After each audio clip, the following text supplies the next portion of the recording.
नमस्कार आणि गंगा एज्युकेशनमध्ये आपलं पुन्हा एकदा हार्दिक स्वागत आहे. या प्लॅटफॉर्मवर तुम्हाला विधिक क्षेत्रातील महत्त्वाचे विषय, कायद्यांशी संबंधित स्पर्धा परीक्षांची तयारी, महत्त्वपूर्ण कायदेशीर तथ्य आणि विधीचा इतिहास याविषयी सुस्पष्ट आणि शिस्तबद्ध मार्गदर्शन मिळेल. क्रिमिनॉलॉजीच्या या लेक्चर सिरीजमध्ये आता आपण डिस्कस करूया एन्थ्रोपोलॉजिकल स्कूल ऑफ क्रिमिनॉलॉजी म्हणजेच मानववंशशास्त्रीय गुन्हेगारी सिद्धांत. Welcome to Ganga education. विद्यार्थी मित्रांनो, आज आपण एक अत्यंत महत्त्वाचा आणि परीक्षेच्या दृष्टीने हायली रिक्वेस्टेड असा टॉपिक कव्हर करणार आहोत. तो म्हणजेच एन्थ्रोपोलॉजिकल स्कूल ऑफ क्रिमिनॉलॉजी म्हणजेच मानववंशीय गुन्हेगारी शास्त्र. एक्झामच्या दृष्टीने हा एक गॅरंटीड स्कोरिंग एरिया आहे, त्यामुळे अजिबात वेळ न दवडता या टॉपिक मागचं सायन्स आपण समजून घेऊया. पण मेन कन्सेप्टकडे वळण्याआधी लॉच्या विश्वातला एक अतिशय क्लासिक आणि इंटरेस्टिंग प्रश्न समोर येतो. गुन्हेगार जन्माला येतात की परिस्थिती त्यांना गुन्हेगार बनवते? एखाद्या व्यक्तीची शारीरिक आणि मानसिक जडणघडण त्याला गुन्हेगारीकडे ढकलू शकते का? याच प्रश्नाचं उत्तर शोधण्याचा प्रयत्न या विचारधारेने म्हणजेच या स्कूलने केला आहे. परीक्षेची तयारी सोपी व्हावी म्हणून आजचा हा विषय आपण 5 स्पष्ट भागांमध्ये विभागला आहे. 1. याचा अर्थ आणि प्रमुख पुरस्कर्ते. 2. जन्मजात गुन्हेगार सिद्धांत. 3. मानसशास्त्र आणि लैंगिक गुन्हे. 4. बाल गुन्हेगारीची कारणे आणि 5. या सिद्धांताचे योगदान आणि त्यावरील प्रमुख टीका. चला तर मग पहिल्या भागापासून सुरुवात करूया, अर्थ आणि प्रमुख पुरस्कर्ते. बघूया या कन्सेप्टचा नेमका अर्थ काय आहे आणि याची सुरुवात कोणी केली. आता अँथ्रोपॉलॉजी हा शब्द ग्रीक मुळांपासून आला आहे. अँथ्रोपॉस म्हणजे मानव आणि लोगोस म्हणजे अभ्यास.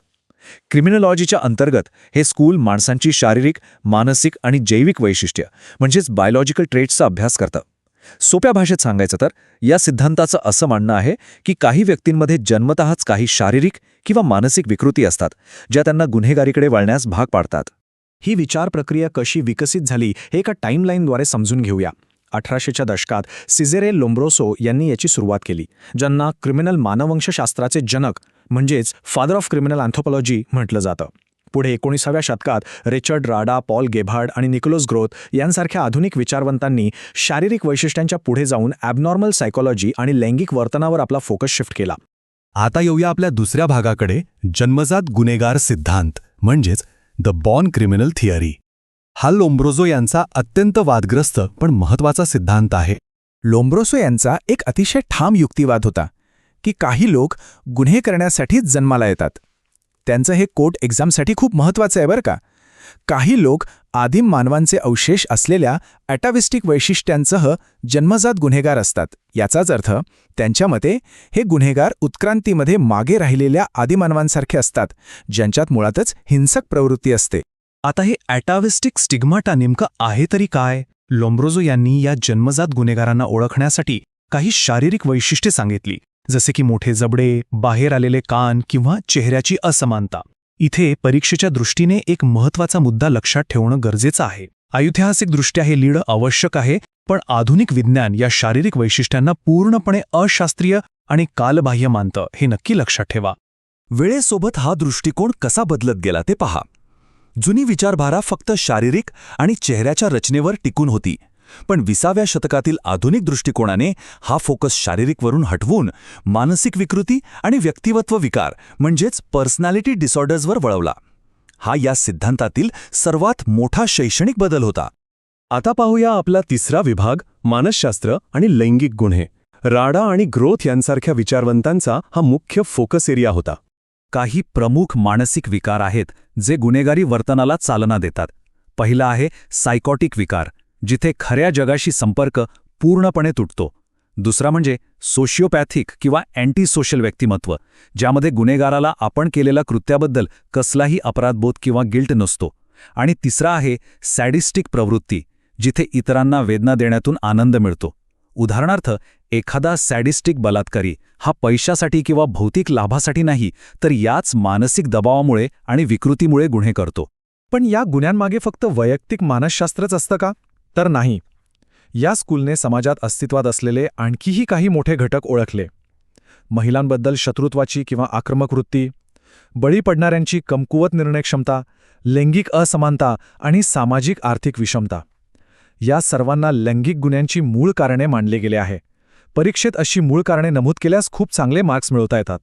वळूया चौथ्या विभागाकडे, बाल गुन्हेगारीची कारणे म्हणजेच कॉजेस ऑफ जुवेनाईल क्रिमिनॅलिटी. लहान वयातील मुले गुन्हेगारीकडे का वळतात हे आपण यात पाहू. बाल गुन्हेगारीमागे काही अतिशय स्पष्ट, भावनिक आणि पर्यावरणीय कारणे असतात.